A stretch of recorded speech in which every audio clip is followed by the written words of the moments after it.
భావించి ఆ జిల్లా నుంచి రెండో తరంలో జైపాల్ రెడ్డి గారు, సురవరం సుధాకర్ రెడ్డి గారు రాణించడం జరిగింది. ఇది మా జిల్లాకు గర్వకారణం. ఎప్పుడైనా ఎక్కడికైనా ఏదైనా వేదికలు పంచుకున్నప్పుడు మన ప్రాంతం గురించి, మన వాళ్ళ గురించి, ప్రజలకు అందించిన సేవలు, ప్రజల వాళ్ళకు వచ్చిన గుర్తింపును చెప్పుకోవడం మన గౌరవాన్ని కొంత పెంచుతుంది. అందుకే ఈనాడు మొదటి తరంలో సురవరం ప్రతాప్ రెడ్డి, బూరుగుల రామకృష్ణారావు గారు ఆ జిల్లాకు వన్నె తెస్తే, రెండో తరంలో జైపాల్ రెడ్డి గారు, సురవరం సుధాకర్ రెడ్డి గారు మా జిల్లాకు వన్నె తెచ్చిండ్రు. వాళ్ళు ఎప్పుడూ ప్రజలలో గౌరవాన్ని పొందుతారు. వారి కుటుంబానికి ఎప్పుడూ ప్రజలు నమస్కారం పెడతానే ఉంటారు. వాళ్ళు నమ్మిన సిద్ధాంతాన్ని పాటించిండ్రు కాబట్టే ఈరోజు వాళ్ళ కుటుంబ సభ్యులు ఎక్కడ కనిపించిన ఈ సమాజం వాళ్ళని గౌరవిస్తుంది. అందుకే ఈరోజు విజయలక్ష్మి గారు చిన్న కోరికలు కోరిన వాళ్ళ గ్రామానికి సంబంధించి ఒక పాఠశాల, ఊరికి ఒక రోడ్డు, ఒక బస్సు వచ్చింది. ముఖ్యమంత్రి మీరు మా సంపత్తిని అడిగినా కూడా పని జరిగిపోద్ది. ఈరోజు తెలంగాణ రాష్ట్రంలో ఏదైనా నిర్ణయం తీసుకోగలిగిన శక్తి మీ పాలమూరు బిడ్డకున్నది. ఈ వేదిక మీద నుంచి వారి గౌరవం అలంపూర్ శాసనసభ నియోజకవర్గానికే కాదు, రాష్ట్ర స్థాయిలో వారి గుర్తింపు ఉండే విధంగా, వారి నమ్మిన సిద్ధాంతం ప్రజలకు అర్థమయ్యే విధంగా హైదరాబాద్ స్థాయిలో కూడా వారిని ఎప్పుడు గుర్తించుకునే విధంగా ఒక మంచి నిర్ణయం మంత్రివర్గంలో తీసుకుంటాం. మంత్రివర్గ సహచరులతో మాట్లాడి శాసనసభలో మిత్రులు కూనంనేని సాంబశివరావు గారు సభ జరుగుతున్నాడు మధ్యలో వచ్చి నాకు కాగితం ఇచ్చిండు. ఆ కాగితం సురవరం సుధాకర్ రెడ్డి గారు వారు ఒక లేఖ పంపించారు. తెలుగు యూనివర్సిటీకి భాషలో ఎనలేని సేవలు చేసి తెలంగాణ విముక్తి కోసం పాటుపడ్డ సురవరం ప్రతాప్ రెడ్డి గారి పేరు పెడితే బాగుంటుంది అని సుధాకర్ రెడ్డి గారు నాకు ఒక లేఖ రాయడం జరిగింది.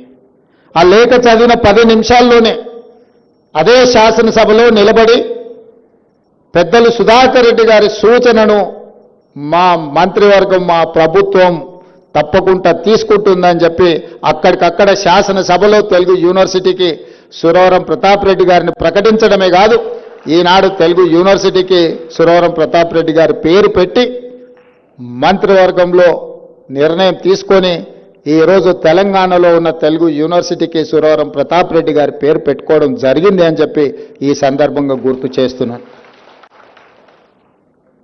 ప్రజలు ఎన్నుకున్న ముఖ్యమంత్రిగా ప్రజల చేత గౌరవింపబడే వ్యక్తుల యొక్క పేర్లు, వాళ్ళ చిరునామాలు శాశ్వతంగా ఈ తెలంగాణలో ఉండాలి.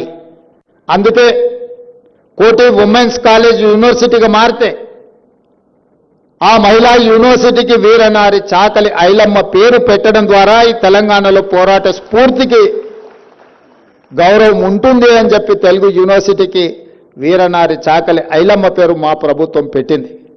ఇదే కాదు, Indian institute of handloom technology ఒక నూతన సంస్థను కేంద్ర ప్రభుత్వం నుంచి సాధించుకొని దానికి కొండా లక్ష్మణ్ బాపూజీ గారి పేరు పెట్టి ఆనాడు మొదటి తెలంగాణ ఉద్యమంలో తెలంగాణ కోసం పదవీ త్యాగం చేసి స్ఫూర్తిగా నిలబడ్డ కొండా లక్ష్మణ్ బాపూజీ గారి పేరును ఇండియన్ ఇన్స్టిట్యూట్ ఆఫ్ హ్యాండ్లూమ్ టెక్నాలజీకి ఈరోజు మనం పెట్టుకోవడం జరిగింది.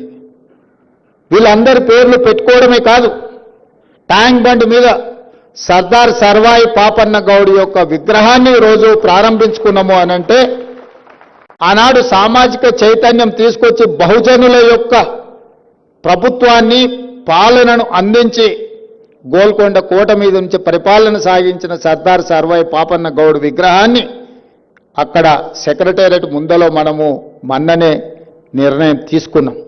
ఎందుకంటే తెలంగాణ ప్రాంతంలో వీళ్ళందరూ స్ఫూర్తి కావాలి, వీరి స్ఫూర్తి శాశ్వతంగా ఉండాలి.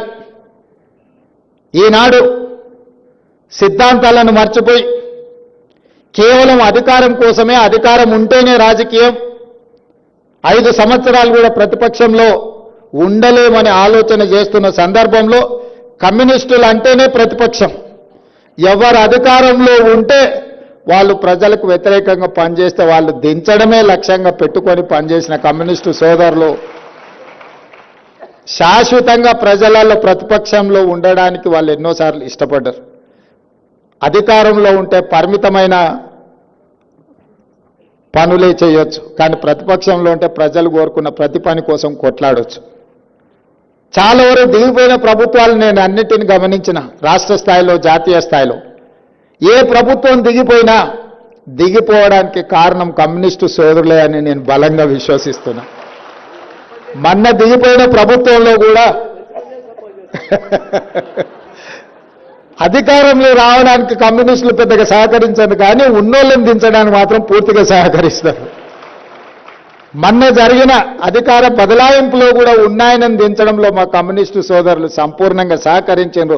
అందుకే వాళ్ళని సహజ మిత్రులుగా ఆలోచన చేసి ఎమ్మెల్యేగా చట్టసభలలో సమస్యల్ని లేవనెత్తాలని, శాసనమండలిలో సమస్యలని ప్రజల తరఫున ప్రస్తావించాలని, అదేవిధంగా జర్నలిస్టు సమస్యల్ని పరిష్కరించడంలో పెద్దలు శ్రీనివాసరెడ్డి గారిని బాధ్యత ఇచ్చే జర్నలిస్టు మిత్రుల యొక్క సమస్యలు పరిష్కరించడానికి బాధ్యత ఇచ్చినాం.